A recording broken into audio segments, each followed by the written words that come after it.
नमस्कार दोस्तों, स्वागत है आपका फिर से विस्को मेटल डिटेक्टर के ऑफिशियल यूट्यूब चैनल पे। और आज हम जो है इस मशीन का यानी कि विस्को डीप स्कैन का लास्ट और फाइनल टेस्ट करने आए हैं। जो फेज़ है इसका 11 यानी कि 11वां जो चरण है, आज इसका लास्ट पूरा हो जाएगा, जो रहेगा सिर्फ और सिर्फ 3D रिलेटेड। यहाँ पे हम आए हैं और इसका 3D का जो क्या रेस्पॉन्स रहता है, साथ में हम कंप्यूटर भी लेके आए हैं और यहाँ पे हम जो है इस मेटल को डालेंगे और चेक करेंगे कि 3D में किस तरीके से ये ग्राफ जनरेट करती है। जैसा कि आपको पता है, ये मशीन एक मल्टीपर्पज़ मशीन है, आप जैसा देख पा रहे हैं। तो यहाँ पे स्टिकर भी लगेगा और बहुत सारी चीज़ें। ये एक प्रोटोटाइप टेस्ट मॉडल है जो इसका आखिरी टेस्ट है और इसको हम करेंगे आज यहाँ पे इस छोटी कॉइल के साथ में जो है 3D का टेस्ट। तो जैसा कि आप देख पा रहे हैं, हम यहाँ पे इसको चेक करने आए हैं और ये कंप्यूटर भी है और ये मशीन है और मेरे साथ मेरे सहयोगी जो है जीतू है साथ में, आप देख सकते हैं। और यहाँ पे पूरा जो है घना जंगल भी है और ये है अपना कंप्यूटर। तो सबसे पहले मैं कर लेता हूँ इस तरीके से, इसके कुछ फंक्शन होते हैं वो भी मैं आपको आज जो है इस वीडियो में जो है क्लियर करवाऊँगा। तो जैसे यहाँ पर मैं ओपन कर लेता हूँ एक सॉफ्टवेयर अपना, ये 3D का जो सॉफ्टवेयर है वो। तो जैसे ये 3D का सॉफ्टवेयर ओपन होता है, मैंने शायद 2 बार क्लिक कर लिया था इसलिए ये विजुलाइज़र 3D सॉफ्टवेयर है, ये हो जाता है यहाँ पे ऑन। तो ये आगे इसकी मेन स्क्रीन। और इसके बाद में अब आपको मैं बता देता हूँ कि इसको मैं कर रहा हूँ चालू। ये इस तरीके से ऑन हो जाती है। और जैसे कि आप देख पा रहे हैं यहाँ पे एक बटन आता है। ये एक प्रोटोटाइप मॉडल है इसलिए ये पूरा तरीके से हमने बनाया नहीं, लेकिन इसकी सारी टेस्ट हम कंप्लीट कर रहे हैं। तो यहाँ से इसको ऑप्शन दबाते हैं तो ये आप देखिए चेंज होगा मैनुअल से ऑटो। ये ऑटो हो गया। ऑटो मतलब अगर जैसे आपको देखना होता है ना कि रियल स्कैनिंग, लाइव स्कैनिंग देखनी तो ऑटो काम आता है, और अगर आपको ग्राफ बनाना है तो होता है तो मैनुअल काम आता है। ठीक है ना, ये हो गया इसका ये बटन। इससे आप जो है सारे फंक्शन जो है सेलेक्ट कर सकते हैं। जैसे कि आप देख सकते हैं, इसको दबा के रखने से ऑन होता ऑफ होता है, और वापस जो है इसको दबा के रखते हैं तो अपन जो है ऑन हो जाती है दबा के रखना। उसके बाद में जैसे आप देखिएगा ये जो यहाँ पे देख सकते हैं सेट लिखा हुआ, सेट यानी कि यहाँ पे अपने जो इसकी सेटिंग में जाते हैं अपन, तो यहाँ पे सारे मोड 1 मोड 2 ये आ जाते हैं। जैसे मैं इसको सेलेक्ट कर लेता हूँ मोड 1 का। उसके बाद में स्टेटस जो है अलग अलग अपने आप आ जाता है। सेंसिटिविटी जो है यहाँ पे 5 और आप हाईएस्ट 10 कर सकते हैं। मैं फिर से इसको जो है वापस 5-6 कर देता हूँ। और फिर अपन यहाँ पे आते हैं ग्राउंड सेटिंग, या यहीं पे आती है, और वॉल्यूम भी यहीं पे सेट कर सकते हैं, और लाइट जो है आप यहाँ से सेट कर सकते हैं। और उसके बाद में इसको पुश करने के बाद में इसको प्लस माइनस आप कर सकते हैं, है ना। और मैं वापस पुश करता हूँ, जैसे ये ब्लैक हो जाता है इसको दबा के रखना, तो ये वापस जो है मेन स्क्रीन पे आ जाती है। और इसको अगर ग्राउंड बैलेंस करना होता है तो 0 पे क्लिक करना होता है इस तरीके से, तो मशीन जो है ऑटोमेटिकली अपन जो है मैनुअली ग्राउंड बैलेंस इसको कर लेते हैं। तो ये है अपना यहाँ पे सिस्टम।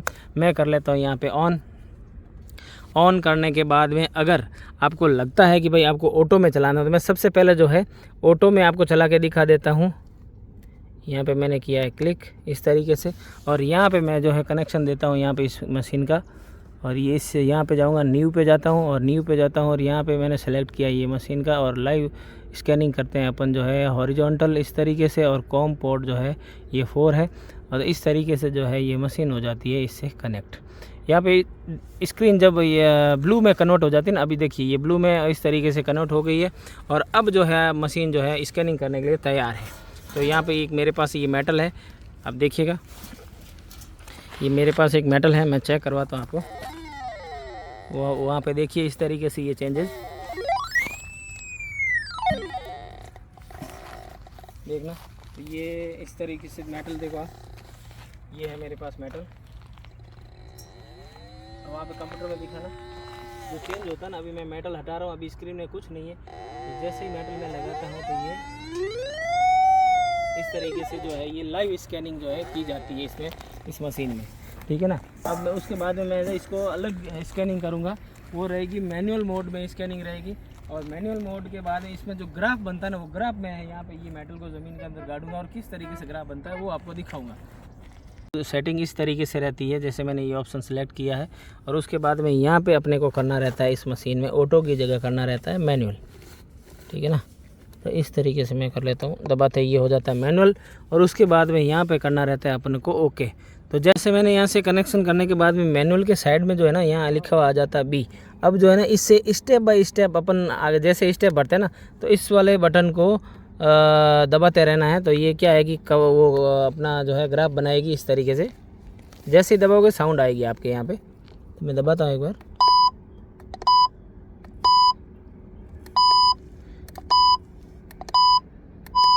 ये इस तरीके से जो अपन दबाते हैं और यहाँ पे ग्राफ भी बनेगा। ये इस तरीके से मैं दिखा देता हूँ, इस तरीके से। आगे मेटल ले जाके रखना जी तो एक बार। तो ये किस तरीके से जो है ग्राफ बनाती है। यहाँ रख देना नज़दीक। हाँ यहाँ ठीक है। अभी मैं इसके ग्राफ बना रहा हूँ, देखिए।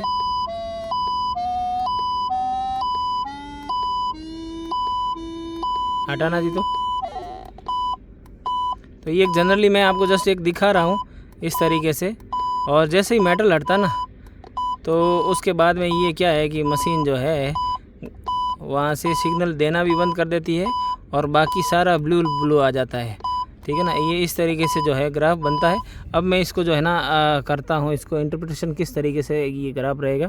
तो जैसे मैंने यहाँ पे इस तरीके से काटा तो ये ऐसा ग्राफ जो है मशीन बना देती है। तो ये रहता है, अलग अलग आप एंगल से भी देख सकते हैं और इस तरीके से ग्राफ बनता है। अब मैं यही ग्राफ जो है रियल ग्राउंड में किस तरीके से स्टेप लेना होता है वो दिखाऊंगा।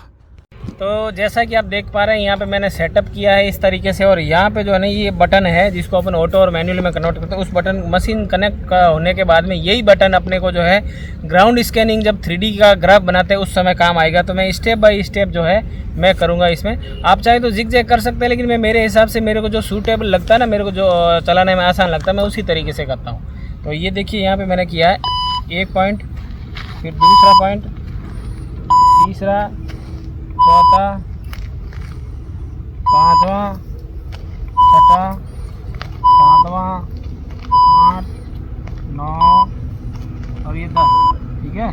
यहाँ पे 1, 2,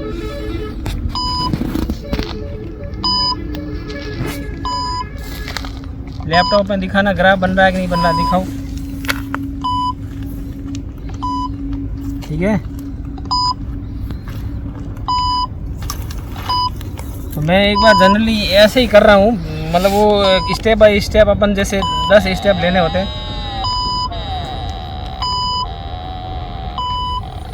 तो जैसे ही मेटल के पास में आती है मशीन, ये इस तरीके से जो है रिएक्शन देती है।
ठीक है। तो ये इस तरीके से जो है अपन ग्राउंड में स्कैनिंग कर सकते हैं जिग जैग मोड में। अगर आप चाहें तो पैरेलल भी कर सकते हैं, लेकिन मैंने जिग जैग करना ठीक समझा। और जनरली जस्ट मैंने आपको एक दिखाने के लिए ये किया। और एक्चुअल में जिग जैग करने का जो होता है ना, एक अलग ही मेथड रहता है, ठीक है ना। तो यहाँ पे जो है हमने मेटल डाला था, इसको मैं करता हूँ यहाँ पे क्लोज। तो यहाँ पे यहाँ है ना, इस तरीके से यहाँ पे जाके अपन करते हैं क्लोज। तो ये मेटल फॉर्म में इस यहाँ पे जैसे यहाँ से इस मशीन ने जो है सिग्नल कैच करना शुरू किया था उस समय वापस जब हम गए थे। तो ये इस तरीके से ये है ग्राफ बना है इस मशीन से। तो ये है अपना जो है 3D स्कैनिंग का सिस्टम। चलिए दोस्तों, ये तो था अपना 3D स्कैनिंग।